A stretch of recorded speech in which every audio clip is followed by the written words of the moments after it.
peace. But mark my words, this war will be fought not on the frontier or on some distant battlefield, but amongst us. Honor, code, loyalty.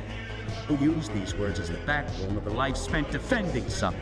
Let me tell you something you already know. The world ain't all sunshine and rainbows.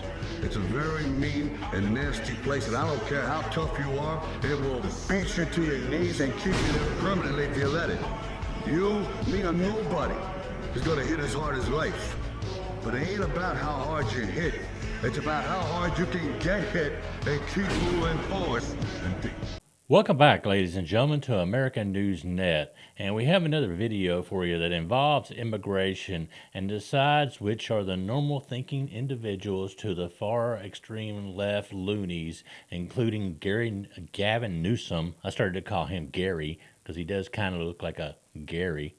So, ladies and gentlemen, let's take a look at Gavin Newsom, the pretend governor of California, who has ruined every aspect of California, you know, and now he's trying to say that law enforcement can't wear masks because it's a danger to society. Well, he doesn't realize that danger to society is actually maybe his policies. People in mass, people quite literally disappearing, no due process. No one's disappeared. These are illegal aliens who were, or illegal immigrants who were taken into custody and are being given a chance to go before a judge and then deported. There's no one disappearing. If they accidentally take an American citizen, they are released. No rights in a democracy where we have rights. There you go, stretching the truth again. If you're an illegal alien in the country, you don't have rights. There's a process you go through, but it's different than the normal legal process that most people have. Immigrants have rights, and we have the right to stand up and push back, and we have the right to call out bullshit like this. That's what we're doing here today. This is a disgrace. This is an outrage, what we have allowed to happen in this country. And I could not be more proud of this legislature, the legislative authors, to the community demanding more from all. More. Let's see. More. They have more crime. They have more taxes. And now they're trying to turn the Palace States into low-income housing. Yeah, they just keep getting more and more and more. All of us at this moment to push back. I'll be signing a bill, the first in the nation, saying enough. ICE, unmask. What are you afraid of? What are you afraid of? What he's not telling you is that actually federal law is above state law. So when these federal agents come out, they don't have to listen to the state law as far as the identity goes. And there's so many other things that this guy is just not telling the truth about. What are you afraid of? Felons, not families. Criminals, not children.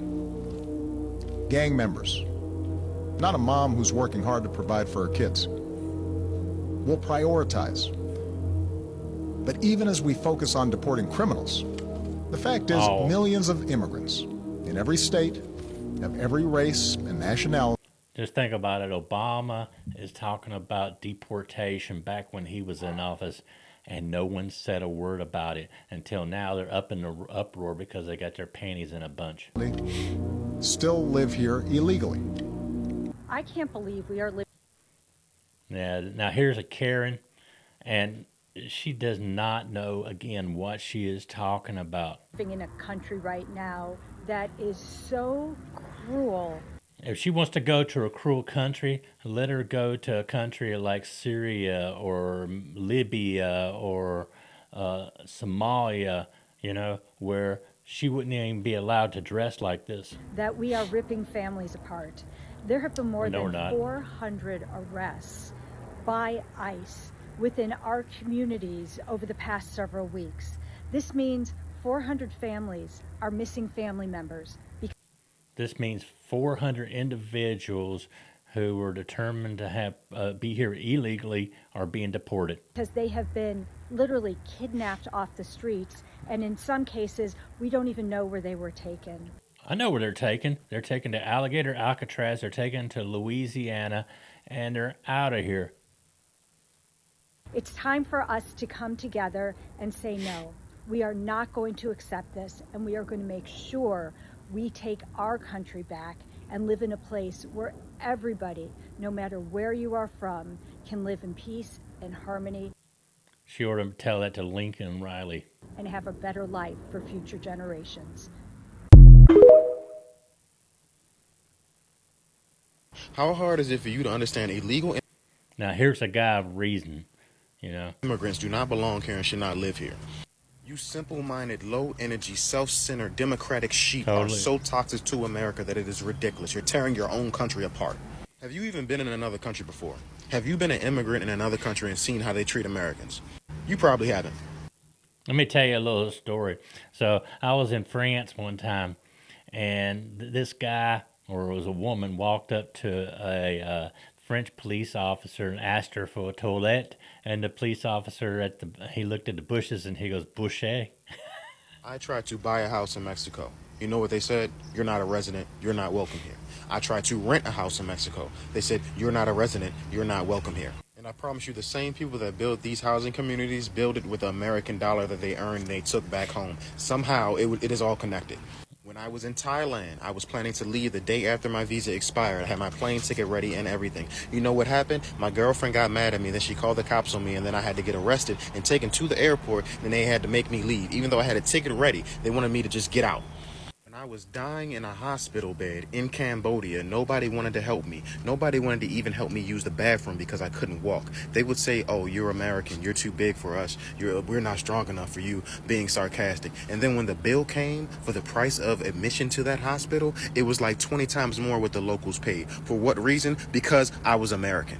Every country I have been to, I get drilled and harassed for why I am visiting there. And if anybody catches me staying one day over my visa, I'm going to jail. He's right. You know, a lot of people don't even realize, like in Mexico, Mexico only allows so many American aircraft in their airspace at one time.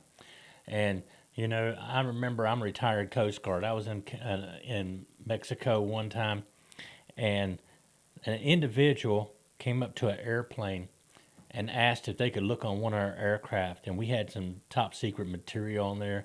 So the person on the aircraft said no, and the Mexican individual had no identification. So a few minutes later, he walked away, came back, and guess what?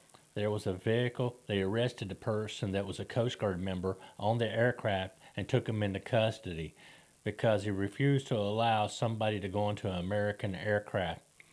You know, you don't get the same treatment in Mexico or any other country that they would if they come here. So these people that go to other countries need to actually check themselves and count their blessings that they're here. The businesses there, from people that worked in America, invested in a business in their home country, all of them are scamming Americans. Everything's like 10 times more for the American. But yet, you can't understand why it's wrong for them to come to our country, make money, and take it back home, not pay taxes on it, by the way, and not support our country at all, and they can stay as long as they want like a free handout. That's another thing they need to do. If you are in America and you're sending money back to Honduras, El Salvador, you know, you're sent to Syria or whatever, there needs to be a heavier levy on these individuals that are wiring money abroad. You will tear your country down just so you can go against the opposing political party. It doesn't matter what's going on. You will go against whatever Republicans are trying to do. You know why? Because you're a professional protester. All of you are professional protesters. 100%. I don't give a Now this guy here, his father came here the right way, and he's talking about it the right way. shit, okay? It took my dad 10 years to come to this country legally. He did everything by the book. And obviously, if we're going to let people in, that's fine. Just do it the right way. Yeah, come here legally in your home country, put in for a visa, put in for a green card, have a proper sponsor. Now, say, for example, if you're here in America, Karens, or whatever, and you want to sponsor somebody and you're going to be responsible for their health care, their board, their food, their finances for 10 to 15 years, then you should sponsor these individuals you're standing up for. Like everybody else did. Okay, just follow the rules.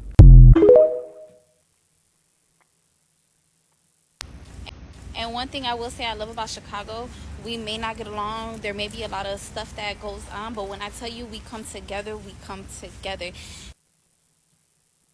Watch this lady here, and you can see how they come together in Chicago. Boom! Another Karen bites the dust. Here's some very important breaking news. If you're on an H-1B... Now, H-1 visas. Now, H-1B visas. Now, if you guys don't know it, there's a lot of individuals who claim to be tech jobs, but they're here in the country actually doing lower paid jobs and getting rid of American workers because of it, because they want to save a few bucks, the employers do. You have less than 18 hours to get back into the United States or you're banned. Starting at midnight, September 21st, all H-1B workers who are outside of the United States can't get on an airplane. You won't be allowed back in the U.S. And if you're on an H-1B in the United States, you're okay. Nobody's taking your H-1B away. You're allowed to work. You're allowed to be here. But you're stuck. You can't travel. If you travel, you're not coming back into the U.S. And all new H-1B petitions will not be adjudicated unless you pay $100,000 for that H-1B visa. There's been no mention in the new rules about extensions of status, change of status, so apparently you can change status and extend status here in the U.S. without a problem. This ban is going to be 12 months. And the only exception to all of this is if the U.S. government thinks your work is in the national interest because of your particular job or your industry. So let all the politicking begin for all the big companies and industries trying to convince the Trump administration that their workers are in the national interest. Okay, guys, I hope you enjoyed the video. If you like them, make sure you hit the like and subscribe. Leave your comments, good, bad, or indifferent, and we will see you on the next.